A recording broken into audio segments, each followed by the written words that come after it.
Cinema తీసిన డైరెక్టర్ని మొన్న ఈ సినిమా టీం నా దగ్గరికి వచ్చారు.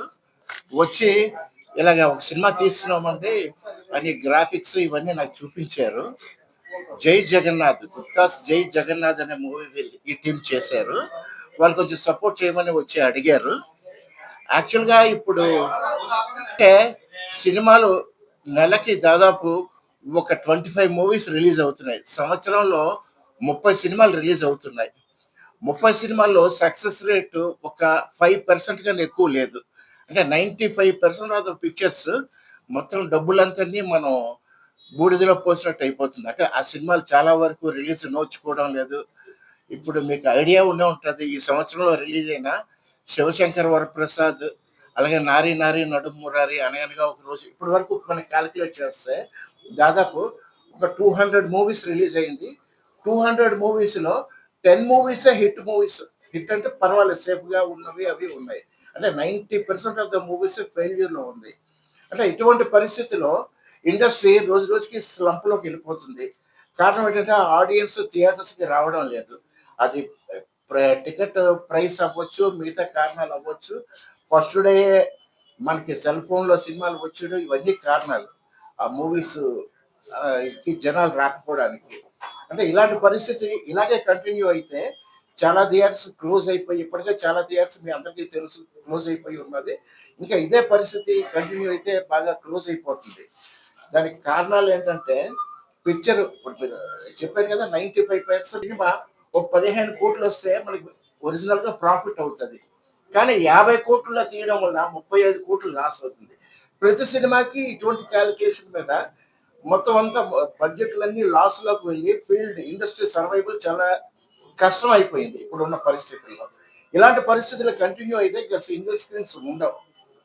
కాబట్టి దీనికి సొల్యూషన్ ఏంటంటే బడ్జెట్ కంట్రోల్, అలాగే ఈ టైమ్‌లీ మూవీస్ చేయడం. ఇప్పుడు ఇంతకుముందు పాత రోజుల్లో కృష్ణ గారు రోజుకి 18 సినిమాలు ఒక 1 ఇయర్‌లో చేసిన సినిమాలు కూడా ఉన్నాయి. అంటే నెలకొక సినిమా చొప్పున ఆ పెద్ద హీరోలు రిలీజ్ అయితే ఈ థియేటర్ సర్వైవ్ అవుతాయి. కానీ ఇప్పుడు ఆ పరిస్థితి లేదు. ఒక డైరెక్టర్ గాని, ఒక హీరో గాని ఒక సినిమా తీశారంటే 1 ఆర్ 2 ఇయర్స్ వరకు మళ్ళీ నెక్స్ట్ సినిమా రావడం లేదు. మరి ఇంత టైం తీసుకుంటుంటే అప్పటికన్నా ఇప్పుడు టెక్నాలజీ పెరిగింది. అప్పుడు ఏ టెక్నాలజీ లేదు. ఆ రోజుల్లోనే ఒక్కొక్క హీరో, ఒక్కొక్క డైరెక్టర్ 10 సినిమాలు ప్లస్‌లో చేసేవారు. ఇంతమంది చేయడం వల్ల ఇండస్ట్రీ 3 పువ్వులు 6 కాయలుగా ఉండేది. ఇప్పుడు ఆ పరిస్థితి లేదు.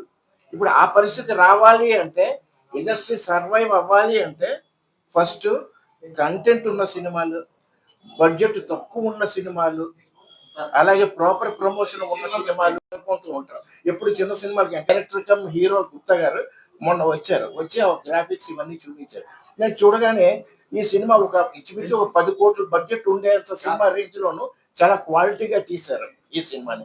అది అడిగితే బడ్జెట్ లేదండి అసలు అంత లేదు. చాలా తక్కువ నామినల్ బడ్జెట్‌లో తయారయింది. అంటే అప్పుడు మాకంటే ఇండస్ట్రీకి మనలాంటోళ్ళు సపోర్ట్ చేయవలసింది ఇలాంటి సినిమాలకి. తక్కువ బడ్జెట్‌లో ఎక్కువ రోజులు ఆడగలిగే సినిమా, ఎక్కువ సర్వైవల్ అయ్యే సినిమా గాని ఉంటే అలాగే ఎగ్జాంపుల్ మీకు మొన్న ఇంతకుముందు 'మహావతార్ నరసింహ' అనేది వచ్చింది. అది ఈ టైప్‌లోనే తీశారు. తీసి చాలా ఇండస్ట్రీకి చాలా థియేటర్స్ 50 రోజులు ఆడింది. అంటే థియేటర్ సర్వైవల్, ఇండస్ట్రీ సర్వైవల్‌కి ఇలాంటి సినిమాలు కావాలి. అలాంటి టైంలో ఈ అబ్బాయి వచ్చి చూపించారు. అయితే చూపించాక అయితే ఇలాంటి సినిమాలు మనం ఎంకరేజ్ చేయాలి. యాక్చువల్‌గా నేను నెక్స్ట్ మంత్ ఇంకో సినిమా స్టార్ట్ చేయబోతున్నాను హారర్ మూవీ. దానికి కూడా ఈ అబ్బాయి తాలూకా ఇంటెలిజెన్స్ ఏఐ ఇవన్నీని నేను వాడాలి అని నేను డిసైడ్ అయిపోయి స్టోరీని 2 రోజులు నేను మారుస్తూ ఉన్నాను. సో, ఇలాంటి వాళ్ళని మనం ఎంకరేజ్ చేయాలి. ఇలాంటి సినిమాని మనం ఎంకరేజ్ చేయాలి. ఈ సినిమా ఆడేటట్టు మనం అందరి నుండి మీరు అంటే ప్రింట్ అండ్ మీడియా సోదరులే మెయిన్ కారణం ఈ సినిమాల వీటిలకి.